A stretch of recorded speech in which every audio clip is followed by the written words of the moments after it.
Fans, we are back live on theheadtv.com with another edition of the Shooting from the Hip podcast. Today, we're going to talk about the recent passing of legend Sid Vicious, Sid Justice, Sid Udi, who we unfortunately lost quite surprisingly on Monday. We're going to be talking about...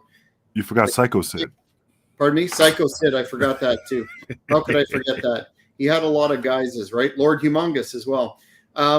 We're going to be talking about his experience in ECW with the man I'm about to introduce, as well as the man who had Sid's last match ever, as confirmed by the good folks at Cage Match and other sources. Paul Rosenberg.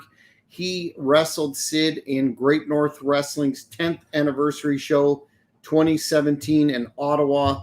Paul's going to be on to talk about that and some of the experiences that he's had in the last week, seeing what a shock it was for him as well, given the fact that Sid really kayfabed his illness that was apparently quite intense for a while. But before we get to all of that, I have to introduce the man who is known as the king of the streets, my co-host, my stablemate in the Big Money Players, the current reigning and defending Great North Wrestling hardcore champion, and that would be the Kingpin, Angel Medina. Angel, how are you today? When I swerve, when I drive. When I swerve, when I drive. Yeah, you know what? Yeah, yo, I'm doing pretty good, man. If it's good, what?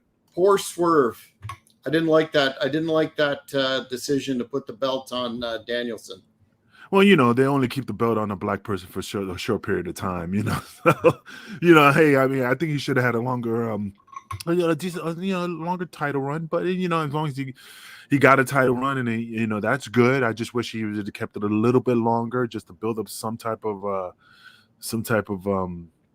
traction, you know, you may say. But it is what it is, you know, it's the business. I think he'll get it back for sure. I hope. Wanted to get into some of the news items, and this has been a busy week, and I know we've been going back and forth on a couple of them before we bring on Paul, and that would be I guess first and foremost in terms of the potential significance of the news is the potential or rumored or whatever way you want to put it move of the WWE Performance Center to Vegas, which kind of makes sense given the TKO center of business there and WrestleMania coming. What do you think about that particular rumor at this point? Well, I think it's great, but I'm just trying to figure out how they're going to make all the talents, you know, that are who reside in Florida, who moved to Florida to be close to the Performance Center. How's that going to affect the individuals that are already at that? Are they getting a moving allowance, you know, due to the fact that this was sprung on them at short notice? Or is it on their dollar? If you still want to be in this business, if you want to be part of WWE, that you need to make that decision and move on your own and take that financial stress, you know, because again, you know, moving is not cheap, you know, and when you move, you're hurting that wallet. So you're going to put yourself in financial distress by, you know, renting a U-Haul, all your stuff. You know, this ain't just picking up your bags and just jumping on the next plane. This is renting a U-Haul, packing all your stuff, moving into that new location, you know, or half of the guys living in one of those hotels that already have you know, those stay suites or whatever, the ones that you just already has furniture. Stays. Yeah, long-term stay. Are they doing that? That's perfect. Then you just pick up your bag and go. But again, many people probably didn't think that they were going to move out of that area, you know, so they probably got an apartment, got furniture, you know, living girlfriend, all this stuff. It's a big decision to make to go to Vegas, which is great. It's just, you know what I mean, picking up and going, you know, after you're settled in is just going to be very, very hard for certain people, if that's true. Well, it was first reported a number of days ago as a very strong rumor, almost a done deal. Now, other sources have come forward, including that Sap character who runs Fightful, and indicates that it's not true or it's not a done deal yet, but strongly rumored to be happening. And I think it would make sense from a business perspective, considering the company and the deep existing ties in Vegas. But yeah, it could have a significant impact on the talent, and knowing the way that some of the talent are treated in developmental, it could end up being an on their dime deal or whatever. But that's a story we'll be watching in the weeks and months to come. But when you say the way the talent's being treated, are you saying it in a bad way or just, I don't give a fuck way? Well, depending on who you talk to and the stories that you hear, those sort of expenses are not compensated out Correct. of the base salary, which I'm not sure what it currently stands at, but before it's been as low as $75,000 US a year, and that's not going to be something that would be a light hit for people if they were expected. And that's the problem because, like in this business, when I was younger, they go, hey, if you want it that bad, you need to make those drastic decisions. You need to make a choice. Either you're going to come or you're going to stay, because they don't really care about you. You're not an asset. You're not making them any money. So for them to like care is very rare, unless they see like, oh my God, this guy is talented. We have a vision. But yeah, you're right. $75,000 a year, and that's not including for the moving. $75,000 is not a lot. I mean, it is a lot of money, but it isn't a lot of money, especially in the sports entertainment business. If it's in the real world, you're working at a company that you're making $75,000. Yeah, that's good money. But when you're traveling a lot, paying for your own hotels, doing other stuff, then yeah, that takes out a chunk. And then I guess the other story, the last day that's popped up that everybody's talking about online is this one, the debut upcoming September 25th on Netflix of the Mr. McMahon. And I guess it's a 6-episode series where they'll be looking at the extremely colorful life and business career of Vince. I guess the bets are on whether or not it will address a lot of the current legal complications, so to speak, that Mr. McMahon has. But what are your thoughts on this? Do you think it's going to be, a soft sell or somewhere in between? I think it'll be in between, because the point is just so much heat's on Vince as right now in regards to what happened with the situation with that lady. I just know that the fact that Vince, I'm not saying is in a deep world of trouble. It's just a lot of stress and a lot of things are just coming out of the woodwork that's just causing some issues. So, I mean, especially the rumor about him being sick, his health is declining. Don't know if that's true or not. And now they're bringing out this documentary. They really don't have anything to Vince doesn't have any power anymore, basically, because now that the company's sold, Vince cannot do anything to affect other companies.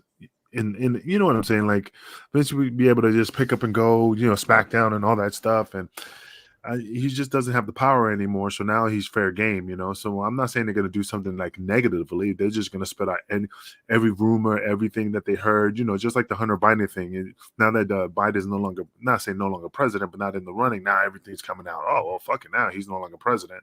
He's not going to be president. So now we can talk about Hunter. We can talk about XYZ. Now he's not protected. You know what I mean? So the same thing like Vince. He's just not protected in my eyes. So I think he's just fair game.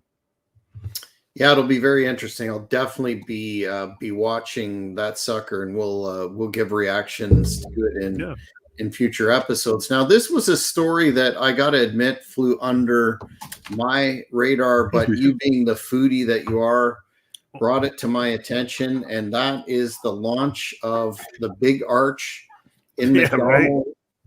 The burger that they're saying is going to be a competitor for the Big Mac, 2 patties.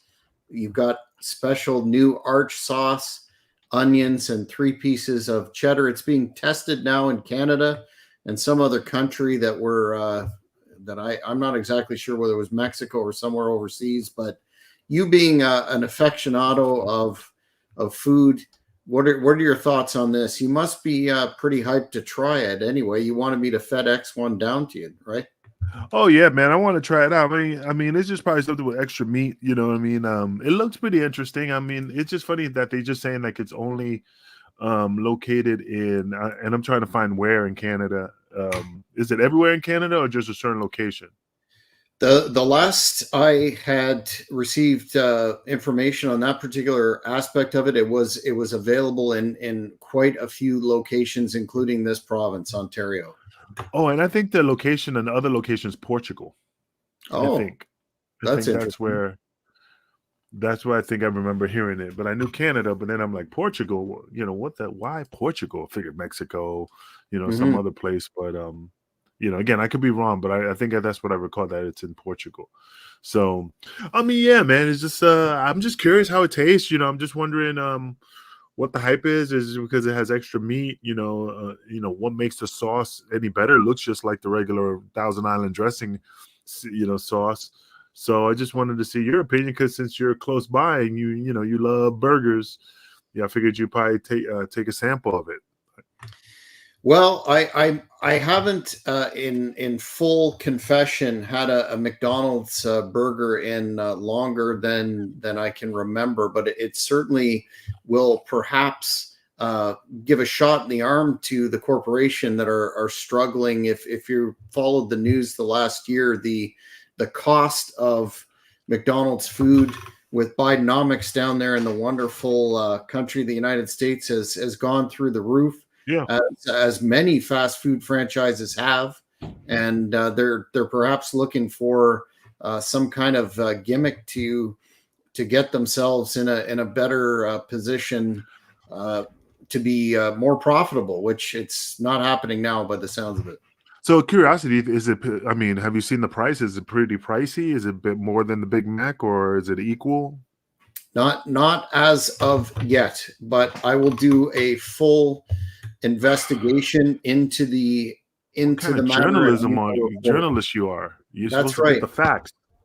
Well, you gotta give me some time. The news travels at a lightning speed, and I do not. But eventually, I will get on to that. I'm going to cut some of the stories off right now because we're going to head right now into a discussion with the man who had Sid's final match in Great North Wrestling, as I said, in 2017. Mr. Paul Rosenberg, who's also known affectionately as the Hebrew Hitman. Before I click Paul on, though, just to give the fans an overview of the history of Sid in Great North Wrestling, he wrestled for us a number of times, starting in 2007 against Johnny Devine. 2008, he wrestled against Hannibal and the future Jinder Mahal. 2009 against Jim Duggan, and then his last match ever against Paul in August 2017 in the Earl Armstrong Arena, and that was the big 10th anniversary Super Show for Great North Wrestling. And what an event that was, and what a match! All these matches are available on the HannibalTV.com, so I suggest you search them out. But I'm going to bring into the studio right now, Paul. How How are you you? doing, sir? Great. Thanks for Pleasure to be coming. here. Do you know Mr. Kingpin Medina, my co-host? I'm not familiar, but it's a good time as any What the to get to know fuck? you. Do you Yeah, know who I am? I don't watch TV. I stay away from all that processed food, so I can't even help you with the McDonald's question. But I'm very isolated at this point in my life. So I even know who this guy is. The guy who gave me partially responsible for all the opportunities in GNW. Mr. Hannibal. We want to talk about the fact that you had a number of matches in GNW. You faced a lot of legends, and I'm assuming like a lot of us in wrestling, Sid was a favorite of yours growing up. Absolutely. Can you just lay out for us how it came to be that the negotiations, etc., for this match, and how the first stages came about? Okay. Well, I first of all, I want to say how grateful I am for every opportunity Devin has given me. Hannibal, he gave me all my opportunities in the business. I got to work with Demolition, Nikolai Volkov, Savio Vega. I got Sid's final match because of Hannibal. He's a good man. He's one of the legitimately toughest guys in the business. Uh, I have nothing but respect for Devin. So, Devin, if you're watching, thank you for all these opportunities. Uh, Hannibal always liked giving me these matches, I think, because, I work the old school psychology. Not about dropping people on their heads 50 times. You know how I feel about that, the current state of the business or whatnot. He offered me the opportunity, and I took it. And I'm very grateful to this day that he did. The issue with this, the fact that Sid was such a legend, and he was out making appearances at FanFest, including one 2 weeks prior to his passing. It must have been a shock to you to hear the news, and in terms of your recollections of the match itself. We'll get to that. But what was your initial thoughts when you heard that he passed? Well, I was shocked like everybody else because I heard he had cancer, and I'm like, cancer, How'd you find out? Just curious. I heard it actually on the radio here that night. And then I went online right away to fact check, and he did pass away. And I was shocked about the cancer because, I saw pictures of him from the signing he did a few weeks before, and he looked great. And, cancer is one of those things that they usually doesn't sneak up on you like that and take you out like that. Then you learn everything after. That he actually had a pacemaker put in 2016 before I worked with him. So I was completely blown away. I was shocked. And then more of the story came out because I'm involved in the landscaping business, right? I have been for 20 years. A lot in the past 10 years, 6 people that had worked in this company passed away. 7 got cancer, 1 lived, and it's all from the pesticides, the Roundup. The stuff isn't safe. All in the interest of having a green lawn. It's not safe. This stuff, and I knew he was a gardener because we spoke about that. After hearing that he had been exposed to Roundup like that, like up here in Canada, it's regulated now that it's still dangerous, but it's not that dangerous type thing. I still wouldn't apply it. I don't touch it. I have nothing to do with it. If people put it on their lawns, my employees don't go touch it, because it is really that bad. So I wasn't shocked when I heard about it having any. It was related to Roundup. I'll just rub it all over my body, all over my dick and everything. I don't give a fuck. Well, you must be immortal. He's an ECW original, and we all know what happened there, right? I put it in my tea as matcha. Yeah, he doesn't fear. Forget the burning crosses in ECW. Just do the Roundup match. That's an excellent idea. So take us back to prior to the show in 2017. How in the world did you get a call from Hannibal saying, "Do you want to work a legend?" Or how did that all come together? And if you could talk about, some of the intricacies of putting the match together beforehand and what your thoughts were, that would be great. All right. Well, I've always applied ring psychology, right? And it's lacking today, I'd say. So putting the match together, it was very simple. I'm 5'10", I'm half his size. I wanted to do a 2-minute match with him. I said, look, I'll get the heat from the crowd. People just want to come in and do your stuff, right?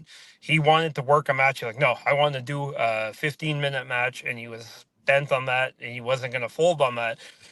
He wanted to work. That's how good of a worker he was. He could have taken the easy payday of coming in there, to get the crowd, kick power bomb. And I thought that's what he would want to do, right? And I thought that made the most sense, to be honest. I have no business being in the ring with a guy like Sid.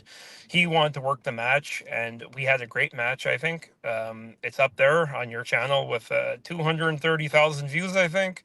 Mm-hmm. Plus. It's a good one. As far as getting the match with him, I'd worked with Nikolai Volkov, Lanny Poffo, Demolition, and I'm sure there's people I'm forgetting before that. So I guess Devin liked my work, and like I said, Hannibal is he gives you the opportunity to do anything when you work for him if you're loyal to him, and he's been nothing but good to me, and I can't express how grateful I am to him. I know it sounds like I'm cutting a promo, trying to sell him to everybody, but he really, I owe him. So when I'm just fucking around. When Sid wanted to do the 15-minute deal beforehand in the dressing room, how did you work through that? Or because I know the match on the channel we often edit for time. Right. And the actual match I think was only short 3 minutes. I had a manager with me, and he had this big gold chain on. His name's Dexter. He pointed at the chains. We're going to use that, and the whole story of the match was about using that chain. So he started putting the ideas together that I was going to keep trying to hit him with the chain. I wouldn't be able to do it. And then the ref would be distracted and he'd get me with the power bomb, which I think the story is still in the condensed match. But it started off at 6-7 minutes and then it ended up at 10 to 12 he wanted to do. That's what we felt we can get in. Did you know at the time he had a pacemaker, or was I that had no idea. I don't think anybody knew. Mm-hmm, I heard Devin say this week that he kept mentioning someone in his family was battling cancer, and he assumes it was him. I think he kept a lot of it close to the vest, because I don't think he wanted people to treat him any different. And it's just amazing he went there and with a pacemaker, you'd assume he wanted to do a 2-minute match and collect his money and not have a heart attack, right? But he pushed for a long match, and I'm happy he did. What was it like when you went up for that famous power bomb? I mean, aside from Vader, maybe Kevin Nash too, very few in the industry delivered what looked like a legitimately devastating move. And even in 2017, he was still close to 300 pounds, 6'9" or whatnot. What was that experience like for you? Well, I'll tell you, I grew up a Shawn Michaels fan, and the boyhood dream, I was really mad at Sid when I was 8 years old. So I'm thinking to myself, I'm taking the move that ended the boyhood dream. I have to avenge Shawn, in my mind. I give him credit because I'm a fat ass, and he was able to get me up in the air like that. He power bombed Dexter after. Dexter took it much better than I did. But altogether, it was crazy to think. I never thought at that point that would be his final match. I noticed a year later that he hadn't worked, and that's when I said to myself, I wonder if he's actually done, because they said it was his retirement match, and it gets said it was his Canadian retirement match. But he's wrestled. He hasn't wrestled since. So I was expecting him to do something. To be honest, I never thought I'd have. It's an honor of a lifetime. And I didn't understand it at the time. I don't think anyone had that. It was going to be the last match, as Psycho said. And since the story broke, your match has been talked about in terms of national media outlets, even the folks at the Wrestling Observer, who sometimes print our results, sometimes don't. They credited yourself and Great North Wrestling for having the last match at Sid. What has that been like for you to take all that in? It must have been surreal. Well, absolutely. I think the New York Times is the world's oldest publication. So despite my opinion of them, they got this story right. And they said I had his last match and they credited you guys. It was crazy. People are just sending me links to Whole Day TMZ, Sports Illustrated. And I'm like, as much as this is a cool moment for me, I'm not forgetting that, children and grandchildren are mourning the loss of him. So as much as it's a cool moment, it's a very sad moment for a lot of his friends and family. But I'm not. It is one of you don't expect that. A fan on social media sent me a question to ask you, and that was, what was Sid like backstage? Did he sit you down and give you any sage advice or anything notable from that? Sid, he was very down the business. Um, he offered his advice after, and you're going to listen to the master and the ruler of the world. He's worked with the best of the best. He is one of the best of the best, right? So you're going to take any advice he gives you. And the problem is a lot of, like there was a mistake or two in the match, and my fault, and a lot of people get defensive about it. I understood. And that's why a lot of people don't grow, is because they don't understand, nobody's perfect, and you're going to make mistakes. He was very professional about it, very cool about it, awesome guy. And I'm not saying that because he's dead. I've worked with people who have passed away that are nasty, that I didn't like. Very nice guy, Sid. Out of all those legends that you've been in the ring with, and I know this can be a difficult question, but if you had to pick, what was your favorite match? Because I know you and Jeremy Prophet had a good one against Demolition amongst absolutely some other ones. What would you pick as your favorite? Favorite actual match? There's three special ones I can think of, right? The Sid one, for obvious reasons. He's by far the biggest actual name I faced. I mean, the man's main evented 2 WrestleManias, and he's only wrestled at 2. He's been there with Hogan, Undertaker. He beat Shawn and Brett for the title, so it was also his final match. So on that aspect, that's up there. Teaming, the first name I worked with, I teamed with Ken Anderson, who back when I used to travel, right, and I used to be a mark at the hotels, and from the ages of 16 to about 20, I met everybody. I have stories I could tell for hours. Kennedy was always very nice to me. He left me tickets many times, and a company in Montreal here booked him. I teamed with him. That was a very special one. Demolition were my favorite tag team. So getting to team with Jeremy, who's actually one of my best friends in real life and like family to me, that was probably my actual favorite match. Awesome. If you were offered, I know we've talked a lot about some of the things that we're looking at for Great North Wrestling in the future, and it's really unfortunate. As I told you off air, I had a conversation with Sid last year for about 30 minutes. We were looking at bringing him in for a big super show, and when I asked him specifically, he always put over the fact that he enjoyed working for Great North Wrestling, and Hannibal always did great business with him, and he was open to a tag match even at that stage of the game. But unfortunately, things didn't go the way that we wanted. I'm sure he was going through treatment at that time, right? So that's even crazy to think about. 100%. So unfortunately, we didn't get Sid back in G&W again. But if down the road you have an opportunity to step in the ring with a legend, and I know they're becoming the ones that are still active anyway are becoming very, very difficult. Notwithstanding my partner here at Kingpin, they're difficult to get into the ring again. But if you had an opportunity to have one more or a couple more matches against some legends, who would those be, Paul? Well, any of them I'd be gracious for. I'd be very grateful for them. Obviously, you got to think about who's still working. I was always a Val Venus fan. He'd be up there. Billy Gunn. You see, I'm not even sure who still works anymore, right? It's getting rare. The longer you're in the business, the longer your body breaks down. Rhino would be a cool one. There's a lot of guys. As I said, I don't know who still works anymore and who doesn't. So that's really up to the good folks at Great North Wrestling. Well, I would offer my body, but you don't know who I am because you don't watch TV, but you know who the hell Rhino is, Oh yeah, the thing is, I couldn't take you.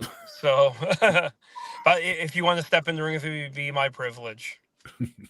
Well, Paul, I want to thank you. I know you're an extremely busy man. You're running a very successful company, and I want to thank you for coming on and sharing this. Is there any last reflections or comments that you'd like to make, either about Sid, the wrestler or Sid, the man that you got to know for a period of time there at the show? It's crazy just to think that I got his final match. I spent all of an hour with him plus the match time. So obviously I didn't know him that well, but as you can see by the reaction from the business overall, people miss him. He was a good man, and I think the man I saw him that 1 hour is who he was. So God rest his soul, and Godspeed. Yeah, it's been a really rough year in the business with all the legendary figures that we've lost, and this one certainly is a big one. Last question though, do you think WWE will finally put him in the Hall of Fame this year for WrestleMania season? You never know. From what I understand, Vader begged to be in the Hall of Fame when he was alive. He knew he had about a year left, and they didn't do it, and they put him in the year after. So it's not impossible. I'd like to think so. I think the Hall of Fame is something that they're kind of floating away from. It becomes less and less every year. Not as much focus on it. If I had to bet, I'd bet yes. Yeah, I would too. However, it would have been a lot more. Same with Vader; it would have been a lot more impactful while he was alive. But Absolutely. I guess that's the way it goes. Paul, thanks again for coming Thank you on. both, guys. We will maintain contact and be in touch and keep you up to date as to the upcoming plans that we have for Great North Wrestling. We'd love to have you back. I appreciate it, and you'll see me around for sure, guys. Right on. Take care. Take care, guys. Now, me to follow up on that situation right there, I totally understand that in this business, you have a lot of respect for a lot of guys who paved the wave in professional wrestling. And Sid was one of those guys that paved the way, the skyscrapers, I ruled the world and stuff. I mean, the guy, I met him, when I was in ECW. And like I said, I have all the respect for him, but I don't trust him. I had a bad experience with him when he threw me over the top rope backwards and he didn't take care of my body. And after that, I would have worked with him again because of the disrespect that he gave me. But again, I was nobody. I was just a jabroni in ECW. I feel bad that he passed away. The guy is a legend and stuff, but it's just that everybody talks good about somebody after they pass. It's always, oh, he was a hell of a guy. He was awesome. And again, I'm not talking negative. I'm just saying, if you're going to talk highly about somebody, talk about them when they're alive. That means more than after they're dead because nobody wants to talk ill will when somebody passes. Besides Dutch.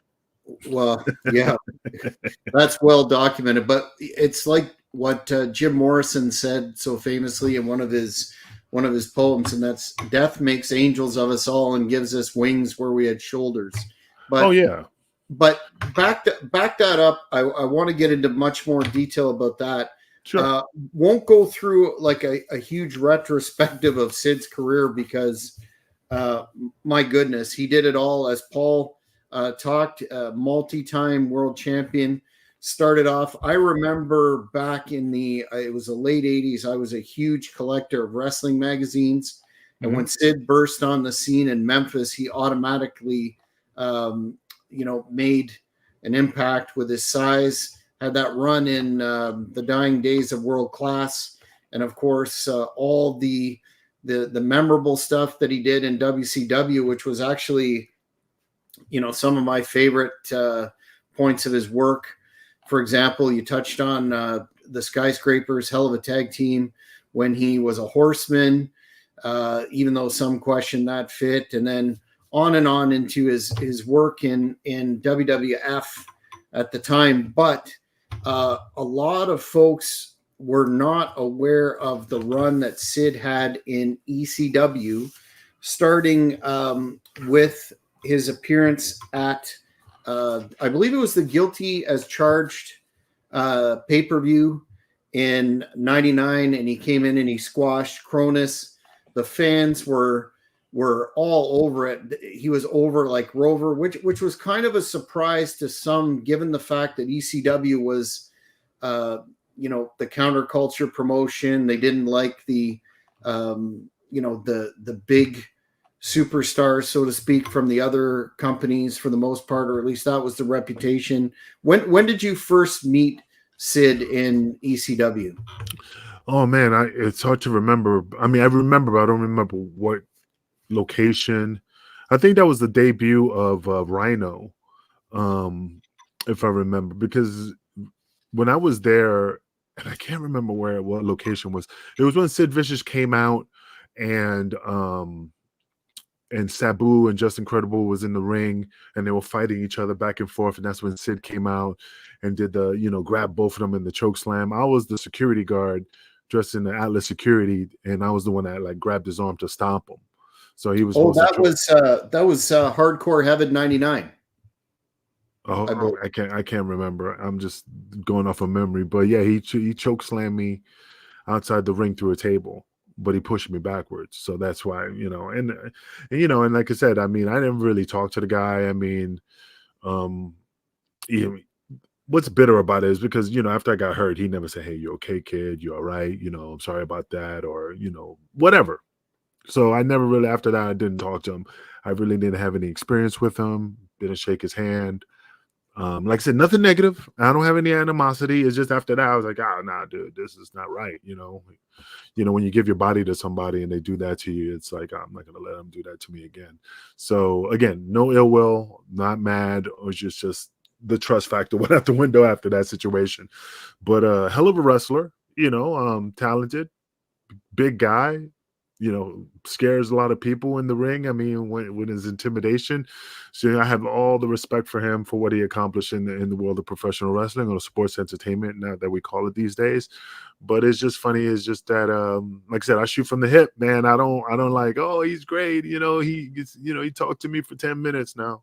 We never talked. Like I said, I wish he was still alive, and maybe, maybe wrestle one more time, this time in a different situation. But of course, but the funny thing is that he didn't, I heard, quote me if I'm wrong, it was not that the cancer killed him. I heard he caught COVID and his immune system was really, really down. And that's what got him, not the cancer. But again, that's what I read. I don't know if that's true, but that's what I heard, that it was mostly COVID because his immune system was down because he was doing chemo.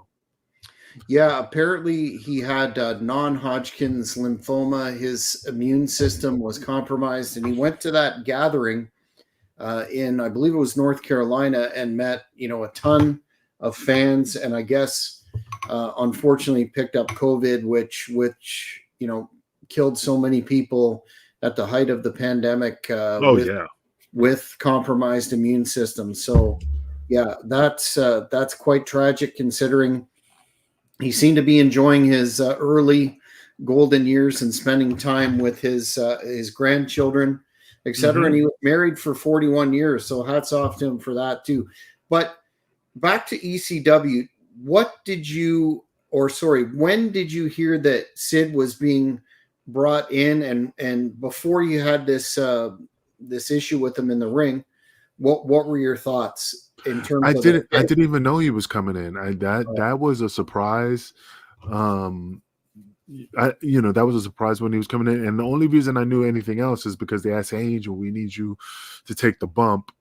Would you be willing to be the Atlas security guy that does it?" So yeah, that was my role. I had to borrow a jacket and borrow Atlas shirt and stuff. So that was because, like I said, I remember Rhino made his debut. Of course, I was in the Baldies at the time. It was just a regular, they're still trying to figure out what we were going to do. So, yeah, I mean, I only knew once they told me that they needed somebody to take that bump. Because Devon was still there. Devon was there because he came up to me afterwards and said, "Hey, are you okay?" Because he always checked on me. And when he knew I got hurt because I had a hematoma on the back of my head from the table, and he was, "Hey man, you all right?" And I'm like, "Yeah, oh Angel, it's me you're talking to. Are you okay?" "Yeah, I'm fine. I'm all right." Because he was, I don't know if he was mad at Sid for what he did, or he was concerned about me. But I'll kind of man up on situations where you don't tell people you're hurt, or I'm okay.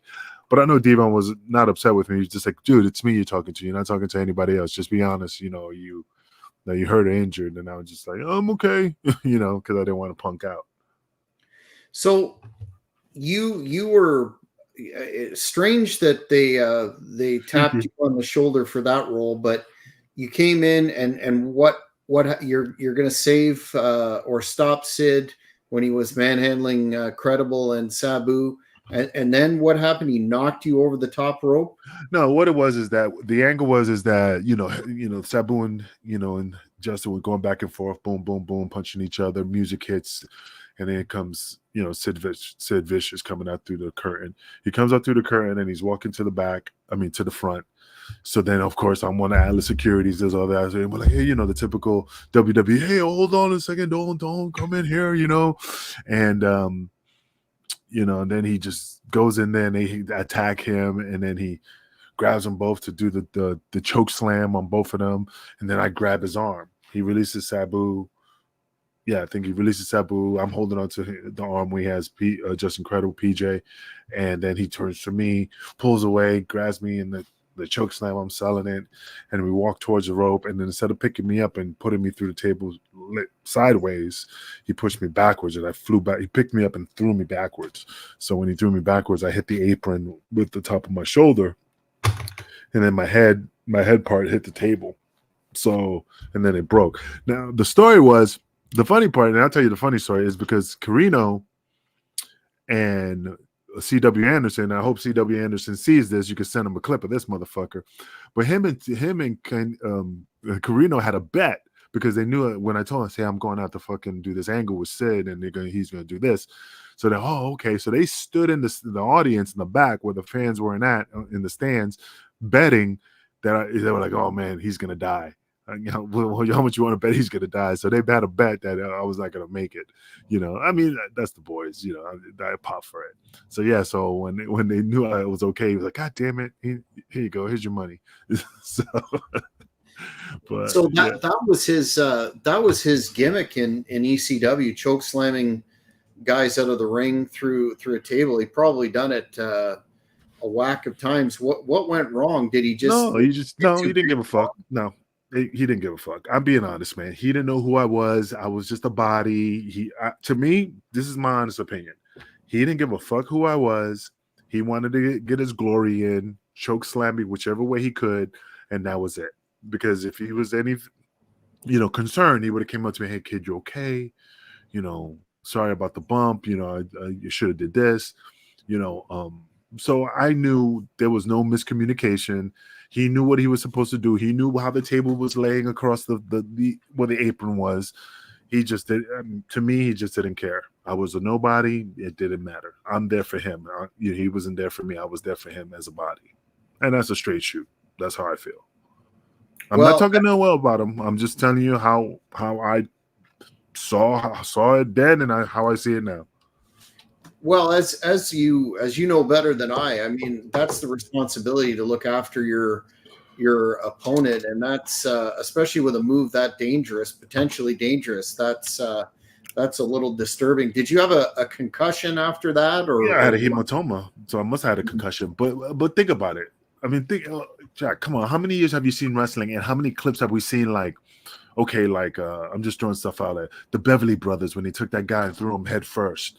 The wrestler who wrestled Rick Rude, and he was like punching Rick Rude in the face, and and I don't know, he potatoed Rick, and Rick just beat the brakes off him in WCW. Yeah. Or the time the Rockers did that Chad move. Off. Yeah. When you're and I hate saying it, I'm not saying that you're a nobody, but when you don't bring value to you don't bring anything to them, they don't care. When back in the days, I don't know how it is now, but back in the days, if you came into ECW to get an opportunity, you're just a body. Because I used to beat the brakes off a lot of people, not to hurt them, to kill them, but I'm like, okay, you got to pay your dues. Boom, boom, boom. Me and DeVito used to go at them, shoot them up, massive hard clothesline, sell it, because we went through it. So, but those are clotheslines. Those are hard body slams. Those are simple elbows. But I'm not gonna pick you up and throw you outside the ring and not care. That's a little excessive. But that's the situation. Is that I've seen it in many, many, many, many matches, and you have too. Like I said, there's clips. Mad Dog Mike Bell versus Saturn. Saturn just because he missed arm day. Look, boom, boom, boom, threw him out, landed on his head. Fuck you, because he didn't. That's just how the guys thought back then. So yeah, so no, this is nothing new. Was there any heat in the locker room afterwards, considering you were an actual bona fide ECW employee and not an attraction? Did I meant to? Now that you mentioned that, was Jack around when this happened? New Jack? Yeah. Thinking. Give me a second. I want to say yeah, but I can't remember the whole day. But I think he was, because it was before the Baldies, and he had to be, because before I did the Mustafa gimmick. Remember we had the interview with him where I was dressed in a big old Carhartt jacket, a Halloween mask, and in the ECW arena, everybody thought it was Mustafa, because I was supposed to portray that it was him. So that was an angle for Jack. And I remember me and him were talking in the car prior to that match. Well, not even a match. We were talking about, and I always remember, he goes, hey, I'm thinking about, restarting the Gangsters, and I think you'd be a good fit, because we just talked, and I'm like, okay, whatever, but there was so many ideas for me to be like, one, I was going to be supposedly, that was Jack's idea, he was going to resurface the Gangsters. The second one, I was supposed to be the bodyguard for the Insane Clown Posse. Paul told me that I was supposed to have face paint and look like one of the fucking characters in Batman the Returns, the cartoon, one of the Joker's henchmen, and I was supposed to be their bodyguard, but apparently that fell through because of some issue with the ICP, and then of course, the Baldies, and that the Spanish Angel, of course, I was in between that, but it was all that, so. The reason I brought Jack up was he had a reputation of which I think you've spoke of in the past, of not taking something like that where somebody's intentionally hurt, unless it's Vic Grimes, of course, too kindly to that. So sorry I cut you off, but there was no locker room heat from this. I don't remember. No, I don't remember none of that. I don't remember they got heat about that. And again, I wasn't around to find out, but I mean, I should ask Devon at the time. He probably would have told me if he got heat. But I think, again, like I said, when he asked me if I was okay, I think he was mad that Sid did what he did, because he probably saw what happened, and I think he wanted me to say, speak up, because they were going to beat his ass. They were going to beat his ass at the Elks Lodge one time when he quit, and he thought because Paul wasn't paying them their money, something happened with the money thing, and it was Tommy Rogers and Sid, and they came to the locker room and they thought that they were going to start some trouble. So like Devon and Bubba were going to beat his ass, if something transpired in regards to the, like, hey, if I don't get my money, I'm going to whip your ass, Paul. So everybody was ready to pounce on him at that time. Tommy Rogers from the Fantastics and Sid? Yeah, because it was in the back of the locker room, because something about Tommy Rogers was getting picked, because I wrestled Tommy. Tommy's a great guy. He passed away, got arrested, so he was a good dude. But it was come there. I got a picture of me and Vito in that locker room at the time. But I remember Sid showed up, and Tommy Rogers showed up, and they were talking to Paul, but I didn't know what they were talking to him about. And then at that end, I was like, what the fuck was that about? He goes, oh, yeah, they were coming in because they were missing back pay and they wanted their money. And we were just ready. We were ready to pounce on him, beat his ass. Now, again, I don't know what the conversation was, or like, hey, man, you better give me your money, or your life is, I'm just talking like from a distance, you know what I mean? Like visually seeing them there and them talking to Paul.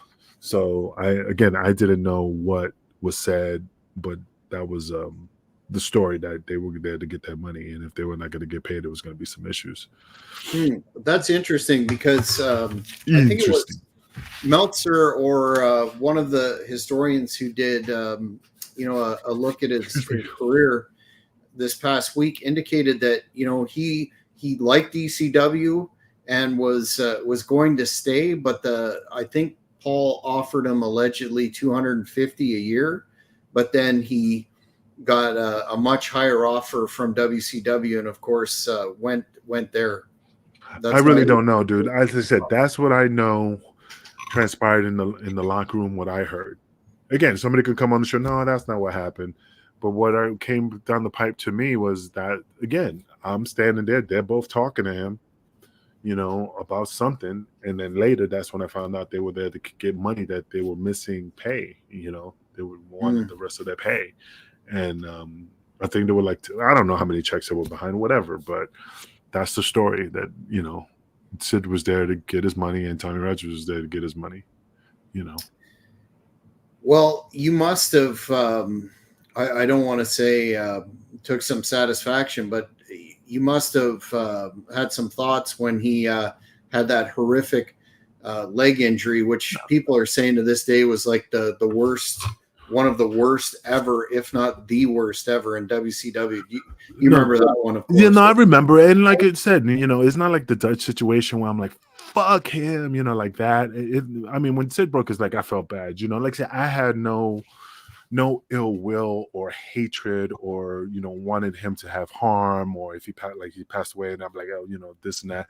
No, it's just that moment in time when he did what he did, I just like, no, I'm not wrestling. I have no trust in him. Like if we wrestle today, right? If you say, hey man, we got a show in Great Up North, we want you to wrestle Sid, I'd be like, yeah, I'll wrestle Sid. And then if he goes, hey, I want to do, no, that ain't happening. Oh, I'm gonna choke slam you now. That ain't happening. I will not give him my body. And I will tell him in his face at the time, say, hey, man, the only reason why I don't do this is because in ECW, this is what you did. After that, I ain't doing it. And he would have came up to you like, this kid, what the hell, brother? I told you I'm not doing it. I don't give a fuck. That's just how I roll. Switch the card, give him another opponent, but I'm not doing it. Because I'm not giving him my body anymore to anybody that does that. Yeah, perfectly understandable. Did you get a little extra, at least in the pay envelope from Paul for that thing? No, man. I was just happy to be in the ring wrestling. It's just the stuff that happened afterwards was just like, God damn it. I was just happy to be in ECW and I had to like do what I had to do. But internally, I was not a happy person. Well, I don't blame you one bit. That's the move had to be executed, precisely to avoid injury. Like if you look at the one that he did to Spike Dudley in ECW, I thought Spike was dead. Yeah, but to get a concussion out of the deal, that's not cool. Yeah, I mean, like again, bringing up the Beverly Brothers situation. If it was me back in the days, and they, you watch it for not many years, but many times they pick you up and they lay you flat, boom, and then they drive that dude's head in. If that was me, yeah, it would have been on, because later on you'd be like, man, why's my neck? Years later, like where you're like my age now, you're like, oh man, why's my neck hurt, man? I didn't do anything crazy on that. And you recall like it could have been that move. Well, fans, you've heard a lot of firsts here today on this program, or information that you're not going to find anywhere else, from Paul Rosenberg's recollections to what was his gimmick name? The Hebrew Hooligan. That's a good one, actually. But no, he was known. Somebody gave him the moniker Hebrew Hitman. Oh. That's he doesn't take credit for that, but that's something that somebody gave him that stuck. But you've heard some exclusives here on the HannibalTV.com, and notwithstanding, as Kingpin has indicated, that was an unfortunate situation. But as I ran down, Sid was a very important aspect in the success of the company, the early success of the company. Unlike that individual right there, since you've had Nana up, he was very important to getting a buzz about Great North Wrestling at the start of the company, and for a number of years kind of set the template of legends coming into the company and having matches, and definitely sad to see someone go at in this day and age. That's a relatively young age. He probably, people were saying, had a couple more matches in him, albeit tag matches or whatnot. But again, we were in discussions to have that happen, and unfortunately, it's not going to. So, for the family and friends of Sid, condolences, and we recognize as a company, and I know I'm speaking for Hannibal, who's also discussed his relationship with Sid this past week. We appreciate what he did for Great North Wrestling. Hannibal indicated very easy to do business with, and again, we were looking at having Hannibal was going to go down to West Memphis and do an in-person interview with him. Been talking about that for a while too, but unfortunately it didn't come together. So I guess with the loss of so many legends in the business that we keep talking about, Funk last year, Ole Anderson, Kevin Sullivan recently, and I'm forgetting a bunch of others too. It's really unfortunate that so many great performers and minds from back in the day when, in my opinion, the business was 100% better, that we're losing them. And it's funny how you talk about that, because it's true. Regardless if it's wrestling, if it's football, if it's baseball, or like I said, acting. It's like the guys are like, or even in the music industry, like you go, man, Frank Sinatra, Dean Martin, Sammy Davis Jr. When you talk about great legends in baseball, great legends in football, and you're like, oh my God, all my heroes are all gone. And of course, probably when they were around, their heroes are gone, and they take the place of the guys that they admired.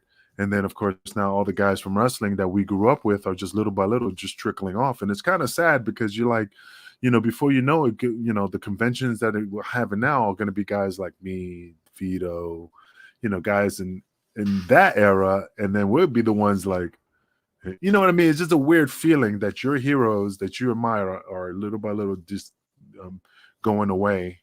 And then, of course, that slot, you fill in that slot. And then, when you fill in that slot, you're like, oh, I'm next.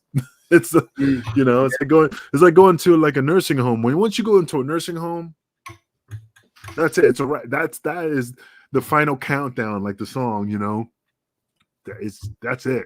So it's just, I feel bad for anybody in this business that, I admired. Like I said, Sid Vicious was a great athlete. Have nothing but praises for his work that I saw when I was a kid growing up, as the skyscrapers, whatever, humongous or whatever he called himself. I mean, the guy was just a monster, beast, and I remember that well, he's dead. Remember we were like, yeah, we got to get that guy who Sid Vicious and Spy Vito breaks out of, because he kept fighting back, and I forgot the guy's name, but you always spit it out. Blackwell. Yeah, so even then, like, they were monsters, and they were just tremendous heels. So, like I said, nothing but respect for his work, nothing but respect for what he has accomplished and done for this business. The man is a legend. He will always be remembered. He will always be seen on YouTube, WWE, clips and stuff. So he will always live forever for future generations of wrestlers to see and admire his work. So, God rest his soul. Hopefully he rests in peace. And, like I said, he's a legend.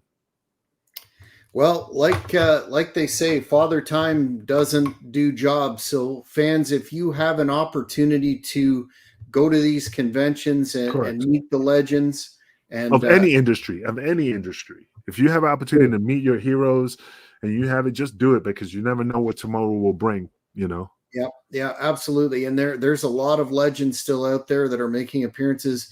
Make sure you do that, because you never know when they'll be gone. I keep telling you, man, go see William Shatner. He's one of your heroes of the Canadians. You need to jump on. He's 90 something years old. He is going to go to the final frontier eventually. I was more a next generation guy, but not really overly science fiction, Mark. Not saying that there's not merit to it, but William Shatner is definitely a living legend. And I would also encourage fans to search up the HannibalTV.com for the interview that Hannibal did with Sid in person. It's a real good one. Along with one I just rewatched this week with his skyscraper partner Dan Spivey. Now there's an individual that still out there, still making You know, appearances, and what an entertaining interview he was. Sounds like a real badass guy, even more than his wrestling persona. So that's another well, I great just hope you could in-person bring him. interview. Yeah, maybe that's somebody you could bring on the show to talk about his time with, during the skyscraper. Because I said Dan Spivey is a killer, man. The guy, I admire his work too. I mean, a true legend, So that's a guy you definitely need to talk to for a minute.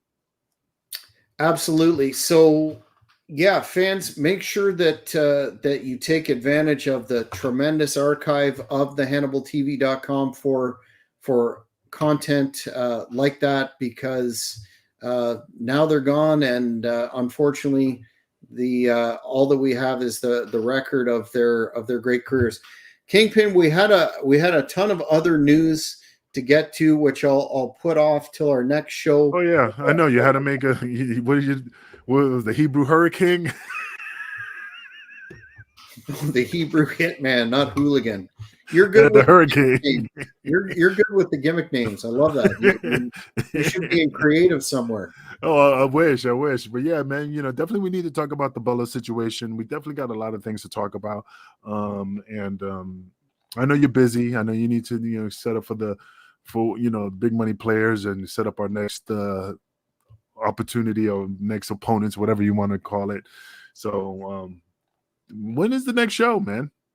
Well, we're in the process of, like I said in the last show, of some negotiations and looking at a different sort of model for some shows moving forward with a home base. So we will have that information out to the fans very soon. But we're going to see some exciting things in Great North Wrestling. We're just getting started with the new era, and I'm personally excited about it. And I know the big money players are going to be continuing to rule Great North Wrestling with an iron fist, and there's nothing anybody can do about it, and that's including Rene Dupree and Big Daddy Oreo, who keeps clamoring. He contacted me about a rematch with you, Kingpin. Are you looking forward to that one, or do you figure he's kind of in the archive? I'll tell you why I want you to have a rematch with him, because the man spat in my face. I keep getting abused by these wrestlers, and I don't like it.